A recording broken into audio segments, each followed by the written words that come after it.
Hai Beauty Entrepreneurs, kembali lagi dengan saya Vera Oktavianti. Penasaran skincare dan active ingredients yang masih trending saat ini?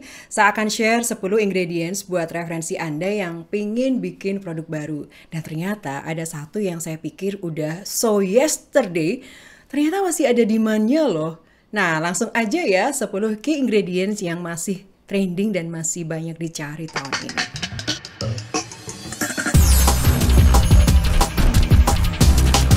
Sebelumnya terima kasih untuk Mahacam Asia yang telah mensupport data ini ya.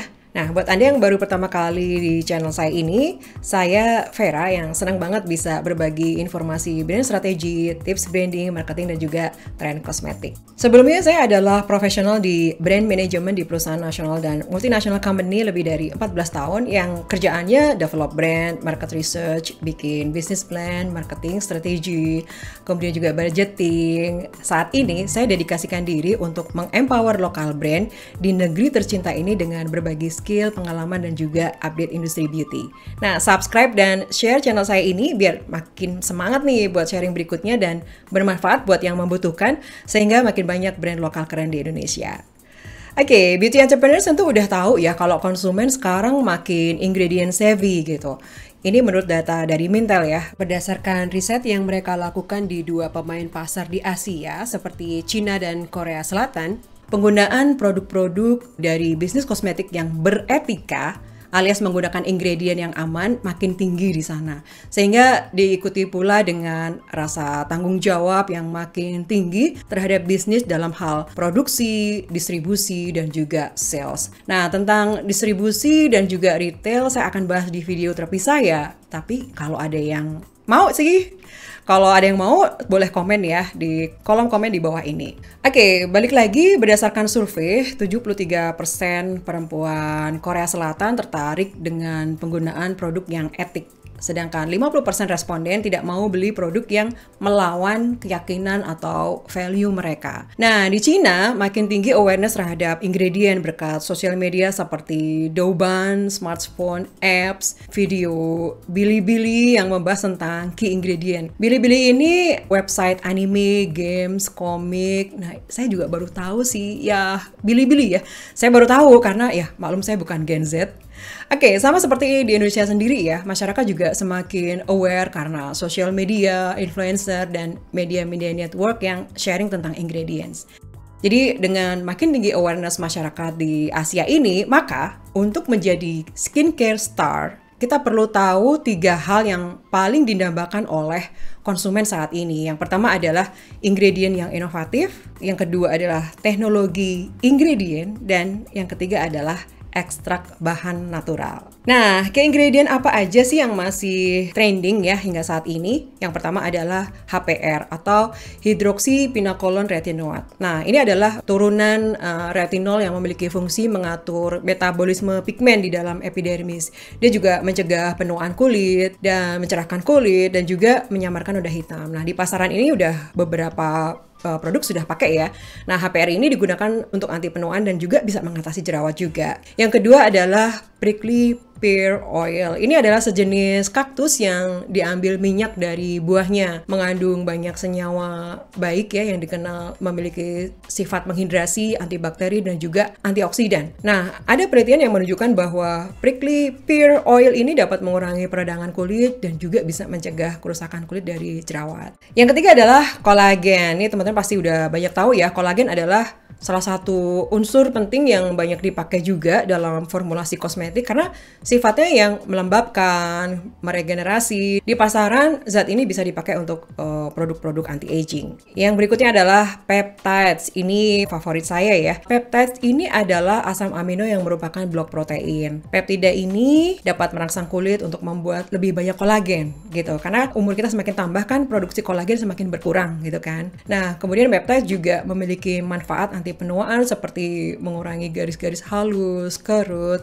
kemudian juga bisa mengurangi inflamasi dan meningkatkan kekencangan kulit. Berikutnya adalah vegan ceramide.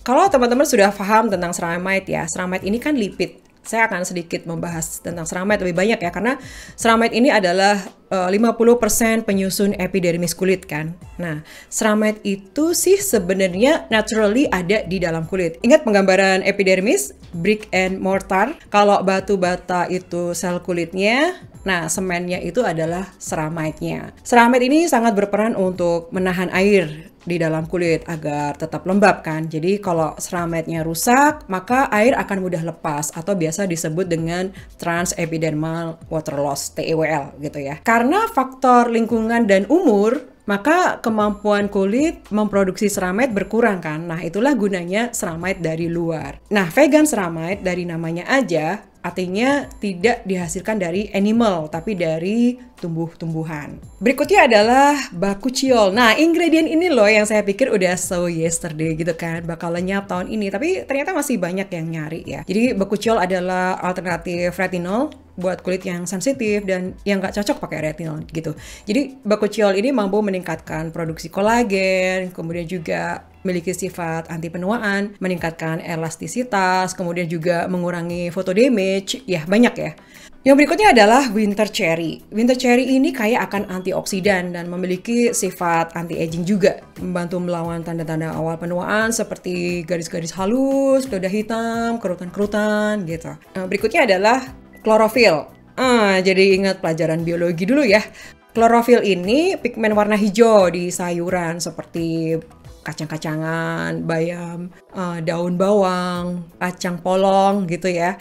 Nah, klorofil ini kaya akan vitamin A, C, E, dan K yang berperan penting untuk kecantikan kulit agar tampak awet muda nih. Berikutnya ini untuk penggemar K-pop atau K-drama pasti tahu nih ya, yaitu Margeoli. Margeoli ini adalah hasil fermentasi beras yang alkoholik ya. Jadi Margeoli mengandung asam amino dan vitamin B yang bermanfaat untuk menghaluskan dan mencerahkan kulit. Yang berikutnya adalah prebiotik. Ini adalah makanan untuk bakteria dan bekerja untuk menjaga mikrobiom. Prebiotik ini adalah kelompok nutrien seperti fiber, gula yang akan memberi makan bakteria di usus gitu. Nah, kalau aplikasinya di kulit, maka mikrobiom yang seimbang akan membantu mengatasi eksema, akne, kemudian juga melembabkan dan mengurangi tanda penuaan. Contoh prebiotik ini seperti beta-glukan gitu ya. Nah, ada prebiotik, ada juga postbiotik kan. Singkatnya, postbiotik ini adalah zat yang dihasilkan dari probiotik. Nah, probiotik kan bakteri baik yang berfungsi menjaga flora normal ya, atau flora natural gitu. Jadi, postbiotik ini adalah sisa bakteri yang telah difermentasi atau melalui lisasi, dikenal dengan lysats. Nah, skincare yang mengandung postbiotik ini terbukti juga bermanfaat dalam mengatasi kerusakan kulit. Dia juga memiliki sifat antiinflamasi, melindungi kulit dari radikal bebas karena paparan sinar matahari gitu ya. Jadi dia memiliki sifat anti-aging. Oke, itu tadi 10 key ingredient yang masih tren hingga saat ini. Semoga bisa memberikan insight buat teman-teman semuanya yang ingin bikin produk baru ya. Semoga bermanfaat. Jangan lupa like dan share jika Anda menyukai sharing saya ini. Sampai jumpa di sharing berikutnya. Happy branding!